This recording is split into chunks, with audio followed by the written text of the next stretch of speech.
प्रिय छात्रों और सभी मित्रों, आप सबका मेरे YouTube channel Uma literature club पर बहुत बहुत स्वागत है, अभिनंदन है। छात्रों, आज हम पढ़ेंगे मंदिर वास्तु को पढ़ेंगे। कब से ये प्रारंभ हुआ? तो ये गुप्त काल से प्रारंभ होते हैं मंदिर, तो गुप्तकालीन मंदिर वास्तु को हम पढ़ेंगे, जो कि प्रारंभिक मंदिरों का वास्तु है। उसके कुछ चरण हैं, फिर कुछ उसकी विशेषताएँ हैं और मंदिर के कुछ प्रमुख अंग बाद में आगे चलकर बनाए गए। तो गुप्तकालीन जो मंदिर वास्तु हैं, इसकी पर्सी ब्राउन नामक जो विद्वान है, उन्होंने कहा इसकी दो महत्वपूर्ण विशेषताएं दिखाई पड़ती हैं। कि प्रथम जो विशेषता है कि गुप्तकालीन शिल्पियों ने एक नवीन सूक्ष्म बोध का अनुभव किया। अर्थात पहले जो मूर्तियां बनती रही होंगी उनमें कोई बहुत बड़ा कोई सूक्ष्म बोध नहीं था, बस बन जाती थी, भौंडी, टेढ़ी मेढ़ी, आधी अधूरी, कटी पटी, कैसी भी। लेकिन अभी उनमें एक सूक्ष्म बोध का अनुभव हुआ और उसमें वास्तुशिल्प की असीमता से केवल अनुकरण करने की प्रवृत्ति को उन्होंने छोड़ दिया। गुप्तकाल में शिल्पियों ने पुराने शिल्प का अनुकरण करना छोड़ दिया। ये बहुत बड़ी विशेषता हुआ और एक नए प्रवृत्ति को विकसित किया।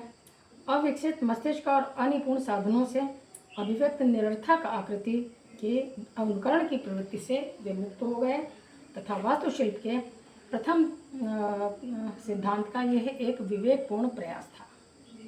जो वास्तुशिल्प का सिद्धांत होता है, अर्थात वास्तुकला में और मूर्तिकला में सब जगह वहाँ पर एक मौलिकता आई, उन्होंने अपना दिया संसार को। जो भी उन्होंने स्टार्ट किया वो उन्होंने उत्कालीन मंदिर वास्तु को उन्होंने पुरानी की नकल करना छोड़कर उन्होंने बल्कि अपना एक नवीन विचार को विकसित किया। और जो दूसरी विशेषता है वो यह है कि इसके पहले कभी पाषाण पर मंदिरों के वो मंदिर वास्तु नहीं बना था और प्रथम बार इस पाषाण को अलंकृत किया गया। अर्थात मंदिरों के रूप में पत्थर को में भी बिल्कुल लकड़ियों के जैसे अलंकरण ही उस पर बनाए गए, जिसने शिल्पकारों के हाथों को एक नई शक्ति से परिचित कराया। और यह भवन निर्माण शैली में एक सुविचारित चरण था, ये कह सकते हैं। तो गुप्तकाल में इस प्रकार हम देखते हैं कि गुप्तकाल में सर्वप्रथम बौद्ध चैत्यों को रूपांतरित करके मंदिरों का निर्माण किया गया है। अर्थात पहले मंदिर निर्माण की शैली में क्या जब पत्थर से बनाने की बात आई तो उन्होंने जो बौद्ध चैत्य पड़े हुए थे बेकार, उनको उन्होंने मंदिर में परिवर्तित करने की कोशिश की। इसके उदाहरण के लिए हम ले सकते हैं शोलापुर में तेर नामक स्थान पर बना हुआ मंदिर तथा दक्षिण भारत के कृष्णा जिले के कपोतेश्वर मंदिर को देखा जा सकता है। इसमें एक आयताकार कक्ष होता था और जिसका पृष्ठभाग वर्तुल और छत गज पृष्ठाकार होता, हाथी के पीठ की तरह जैसा चैत्यों में होती है वैसे हुआ। स्टार्टिंग इसी से हुई। मंदिरों के निर्माण का द्वितीय चरण, कुछ चरण हम यहाँ पर देख रहे हैं। तो मंदिरों के निर्माण के द्वितीय चरण में बौद्ध स्तूपों का अनुकरण करके गोलाकार मंदिरों का निर्माण हुआ। जैसे बौद्ध स्तूप बनते थे गोल गोल, भरत स्तूप, सांची के स्तूप या अन्य कोई स्तूप छोटे बड़े स्तूप होगा तो वो उनकी परिधि जो है गोलाई मुख होती थी। तो उसी के अनुकरण पर मंदिरों का निर्माण भी बनना स्टार्ट हुआ। प्राचीन राजगृह का मणियार मठ ऐसा ही मंदिर है। अब इसके विकास का तीसरा चरण आता है। तीसरे चरण में मंदिरों की निर्माण शैली में पर्याप्त परिवर्तन हुआ। अब मंदिरों की छतें सीधी सपाट बनाई जाने लगी। छोटे से वर्गाकार गर्भगृह में देव मूर्ति और स्थापित की जाती थी, जिसके सामने एक मंडप हम बरामदे को कह सकते हैं होता था, जिसके 4 स्तंभ होते थे। मंदिरों की दीवारें सादी होती थी परंतु स्तंभों को अलंकृत किया गया। इस प्रकार के मंदिर के उदाहरण सांची का मंदिर नंबर 17 तथा तिगवा और एरन के मंदिर हैं। मंदिर के निर्माण के चौथे चरण में गर्भगृह के चारों ओर प्रदक्षिणा पथ भी बनाए जाने लगे और कोई मंदिर 2 मंजिला भी बनाया जाने लगा। भूमरा का शिव मंदिर और नचना का पार्वती मंदिर ऐसे ही मंदिर हैं। 5वें चरण में मंदिर की छत के स्थान पर शिखर बनने लगे। एक नागर शैली का शिखर जिसे कहते हैं बनने लगे। अर्थात इस प्रकार का प्राचीनतम मंदिर देवगढ़ का दशावतार मंदिर है। अर्थात ये देवगढ़ का दशावतार मंदिर ही है जिसमें हमको मंदिर के जो प्रमुख अंग हैं 6 के 6 मौजूद मिलते हैं। गुप्तकाल की कला बहुत तेज़ी से विकसित हो रही थी और इनकी कुछ विशेषताएं हैं जो आपको हम बता देते हैं।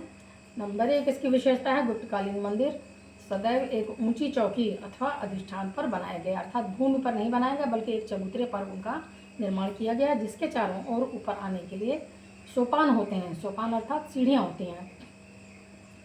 दूसरी विशेषता है कि भीतरी गांव के मंदिर को छोड़कर बाकी सभी मंदिर पाषाण से निर्मित हैं, पत्थर से बनाए गए हैं और पाषाणों को ईंटों के आकार में काटकर बिना किसी गारे या मसाले से जोड़कर मंदिर का निर्माण करना गुप्तकाल की एक ये भी विशेषता है।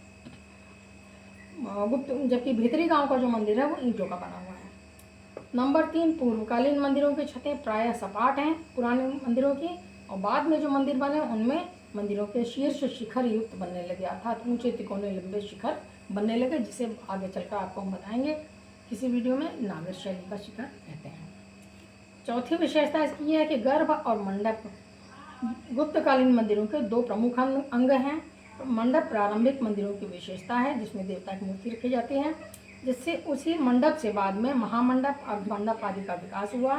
गर्भगृह में देव प्रतिमा रहती है। गर्भगृह का प्रवेश द्वार विशेष अलंकृत होता है। इसके मध्य के ललाट बिंब पर मंदिर में स्थापित देवता की मूर्ति अंकित रहती थी, अर्थात जो चौखट का ऊपर मंदिर का दरवाजा का जो ऊपरी भाग होता है, जो प्रतिमा गर्भगृह में है उसी की अनुकृति उस पर बना दी जाती थी, जिससे गर्भगृह की मूर्ति न रहने पर भी मंदिर के देवता का पता चल जाता था। पांचवी विशेषता यह है कि मंदिर का अंतः भाग बिल्कुल सादा होता था और अलंकरण विहीन होता था, उसमें कोई अलंकरण नहीं होता था जहाँ पर देवता की मूर्ति होती थी। और छठी विशेषता है मंदिर के द्वार की चौखट पर गंगा और यमुना की आकृतियाँ बनाई जाती थी। प्रारंभिक मंदिरों में ये मकर वाहिनी गंगा और कूर्म वाहिनी यमुना की आकृतियाँ ऊपर की ओर बनी रहती थी। बाद में परवर्ती काल में यह आकृतियाँ नीचे की ओर बनने लगीं, चौखट के दोनों तरफ द्वार में। अब सातवीं विशेषता है कि द्वार की चौखटों पर अनेक शुभ आकार बनाए गए, जैसे उड़ते हुए हंसों के जोड़े, पूर्ण घट, स्वस्तिक, बेलपत्र और श्रीवृक्ष आदि। आठवीं विशेषता यह है कि स्तंभ नीचे से चौकोर तथा ऊपरी भाग में 16 पहल के होते थे।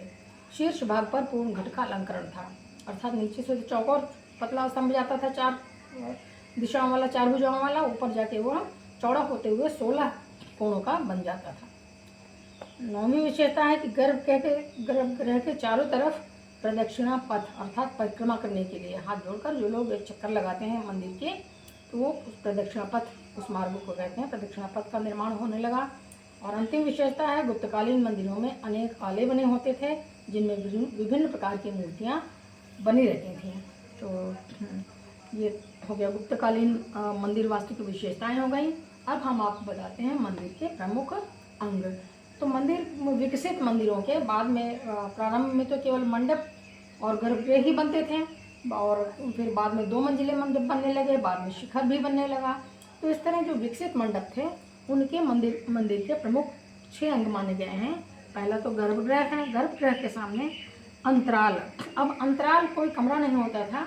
यह तीसरा जो है मंडप, तो मंडप और गर्भगृह के बीच में एक देहरी जैसी है, एक चौकी, एक कदम रखने के लिए बस उतनी ही जगह छोड़ दी जाती थी प्रारंभिक मंदिरों में। बाद में अंतराल के लिए बड़े बड़े कमरे भी बनाए जाने लगे। तो अंतराल दूसरा भाग है बनता था।